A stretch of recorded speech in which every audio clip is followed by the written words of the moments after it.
Hey, what's up, everyone? Steve here with your NASCAR Week 4 in review, where we take a look back at what happened at Bristol, and we look ahead to Fontana.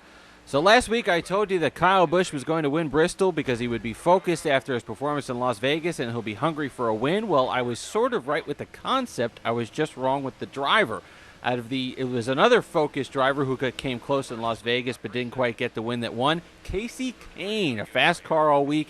The things he didn't do in Las Vegas to get the win, he did at Bristol to get the win. Good for that team. You knew he was hungry for a win. Last year, once he got to the chase, he was kind of an afterthought. Nice to see the 5 teams in victory lane. Nice to see him have a fast car. All the Hendrick cars were fast. You saw Jimmie Johnson was fast, running high until he lost a tire and went to the wall. Jeff Gordon, the same. We'll get to him in a second. Dale Earnhardt Jr., another solid run, second in points. Told you in an earlier video I thought he was going to have a higher level of consistency than last year. Last year he went into the chase, I believe it was 4th in points. This year I expect him to be 2nd or 1st in points, with also a couple of wins added to his resume by the time we get to Richmond. But that'll be fun to see later on. So Kyle Busch, I thought, should have won the race. I picked him to win the race. I think he should have won the race. Yet it was another mistake from the 18 team. If it's not a mechanical failure of some sort, it's a mental mistake. How many pass-through penalties on the pit road are we going to get from the 18 team? Again, I think it cost him the win, having to do all that effort, drive the car awfully hard to get back to the front. He did an awesome job with it, awesome job recovering like he did a lot of times last year from mistakes, doing a good job recovering, getting back into the top 10, and ultimately the top 5 last week. But those are things that cost you races. There's so many ways to lose a race, and there's so few ways to win races, that at some point you got to put it all together and you got to stop making the small little mistakes. There's so many ways to lose races mechanically, which happened a lot last year with Kyle Busch losing those engines. Then he lost races last year based on stupid mistakes like the mental mistake on Sunday. Eventually they're going to get it together. I think it's this week in Fontana. We'll talk about that in a second. Let's talk about the Hendrick cars. Awfully fast again. Jimmie Johnson, a top 5 car, lost that right front tire, went into the wall. Jeff Gordon, I know that they wanted to get points in Bristol on Sunday. I know that they needed points. They don't want to be put in a position that they were last year where they had to race their way into the chase. They had to have that awesome drive by Jeff at Richmond, in second place, in order to beat Kyle Busch out for the last spot in the chase. But it was encouraging for the 24 team to see that they had a crap car all week. They didn't qualify well. They didn't practice well. But they were able to make the adjustments to have a competitive car on Sunday. At least a top 5 car. I know he was in the lead at the time that he got taken out, but Kenseth would have passed him eventually.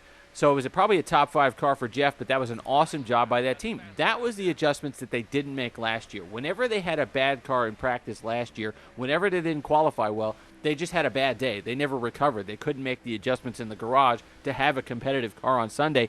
This week they did, so that's an awesome job for an awesome sign for the 24 team going forward. That when they don't quite have the equipment they're happy with, they're able to make adjustments in the locker room, come out strong on Sunday, and put a top 10, top 5 performance together. Johnson, of course, always near the top. You know, the Hendrick cars were fast all day. Just look at Kasey Kahne. Another great week for the 5 car. It was really great to see that team with a fast car make it to victory lane after coming close in Las Vegas. But let's talk about some of the other stuff. Kenseth. You know, he's really taking advantage of the Gibbs speed, and you'll see him now every week kind of creep his way into it. He had an awesome car on Sunday, probably the best in the field. I think he probably would have gone on to win that race if Jeff Gordon didn't have that incident and take him out with him. Fast speeds with this Toyotas. Again, you saw Hamlin for Fontana get the pole.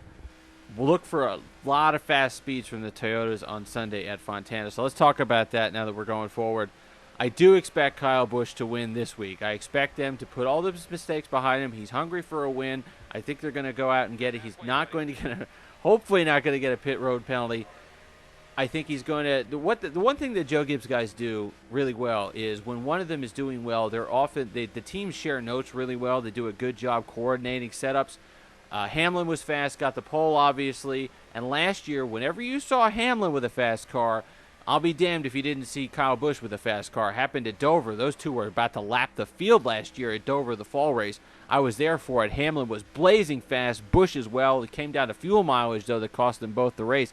I think you're going to see a fast effort from Busch on Sunday, and I expect him to get out the schneid here and get him a win. Fontana, you're going to see a lot of speed, obviously. You saw it already in qualifying. You're going to see those speeds up over 200 miles an hour. You got those nice little grooves there, so you're going to see 5 lanes. I mean, obviously, I don't know who's going to take the top lane, but you're going to see a lot of different grooves, which is interesting because you see a lot of different paths to victory, a lot of different ways to race the track. So it's always interesting to see that on a track like this where you get a lot of wide open racing and drivers can kind of do their thing where they like the top to bottom and all that stuff. It's interesting to see the different personalities come out, the different strategies, and hopefully that'll be entertaining to see on Sunday. You know, this is the last race of the 5 beginning races where you had 5 different setups. You had, of course, Daytona over 2 miles. Then you had Phoenix at 1 mile, Las Vegas at 1.5 miles. Last week, Bristol short track just over a 0.5 mile. Then this week in Fontana, California, you're going to have 2 miles. So that's essentially 5 different cars they've had to come up with notes for, learn how to use, what to do, what the adjustments are. 5 different cars in 5 weeks with a new car, the Gen 6 car. It'll be interesting what they come up with on Sunday. Again, you're going to see a lot of feeling out like you saw at the other tracks. You might say, well, it's the 5th race of the season. I'm not used to the new car. It's not really that. It's so many different setups that they're still figuring it out. So expect that, but I expect a lot of wide open racing on Sunday. I think they're really, with the downforce and the speed, they're really going to open it up this week. I think it's probably going to be the best racing you've seen with the Gen 6 car so far. It'll be nice to see them really crank up the speeds like you're seeing here. I was just going about 200 miles an hour going to that corner. So you'll see that. You'll see some racing. This is the first time you're going to see the Gen 6 car really opened up and see some high-speed racing. So that'll be a lot of fun to see. But again, Kyle Busch, I believe, is going to be the winner. I think he's going to have a good week. I expect Jimmy Johnson to be in the top 5 again. Boy, they just sneak up every single week. You won't notice them. It won't matter where they qualify. It won't matter with anything. Chad Knaus gets that car to the front however they are able to do it. Pretty impressive. Pretty impressive. I mean, Knaus is worth every penny of that money, whatever that Hendrick pays him. It's interesting. It's interesting. And it'll be nice to see if they could share some notes with the 24 and the 88. And also Casey Kane in the 5. The 24, you know, they were thinking the right thing. They were thinking the right thing in Bristol. When I was listening to the radio, they tested it out. They did their homework. They tested it out. They see what early in the run, early in the day, what it would be like with 2 tires, only a 2-tire change. They got the track position they needed because of the poor qualifying, so they took a chance that way, and it just doesn't work out. Essentially what happened was Jeff Gordon was doing those dive bomb maneuvers, which is good driving at Bristol, dive bomb maneuvers to make the passes, kind of sliding up into people afterwards. So he was getting the job done. He just did it one too many times on old tires, and he blew the right front, and that's a shame for Kenseth. Again, I'm going to expect another strong effort from Kenseth this week. I expect some bounce back from the Michael Waltrip guys, Clint Bowyer. You know, you haven't heard a lot of Martin Truex yet this year, and it's I don't know if it's kind of a cup hangover type thing. His first time in the chase, not a lot of stuff going on with him so far. Maybe a bounce back effort here. The Toyotas, he gets to show some speed. Maybe he gets to show some skill.